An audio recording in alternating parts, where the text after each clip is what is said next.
Hello everyone, back to my channel. আমি সুরূপা আবার একটা শর্ট ভিডিও নিয়ে এলাম। তো আর মাত্র দুদিন হাতে ঠাকুর দেখা কাল থেকেই শুরু হয়ে যাবে। কৃষ্ণনগরে লাইটিং শুরু হয়ে গেছে। কৃষ্ণনগরে আর মাত্র দুদিন জগদ্ধাত্রী পুজোর বাকি। তো এই প্যান্ডেলটা দেখো, এই প্যান্ডেলটা হচ্ছে রায়পাড়া মালিপাড়ার প্যান্ডেল। ভীষণ সুন্দর প্যান্ডেলটা করেছে। প্যান্ডেলটা হচ্ছে অন্তরালে, এটা পোড়ো বাড়ি। তো যাই হোক, এই যেতে আসতে প্যান্ডেলটা পড়ে বলে আমি ভালো করে কালকে রাতে দাঁড়িয়ে একটু ভিডিও ক্লিক করে নিলাম, যেহেতু আজ এটার উদ্বোধন।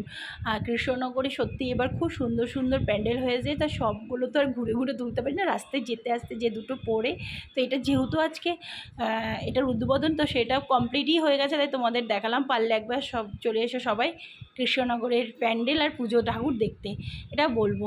তো আর এইটা হচ্ছে আমাদের আমিনবাজারের প্যান্ডেল। তো বাড়ির পাশে যেহেতু, সেহেতু যেতে আসতে পরে ভাবলাম একটু শেয়ার করি এটা কি হচ্ছে। আই ডোন্ট নো, কেমন লাগলো বলো বন্ধুরা।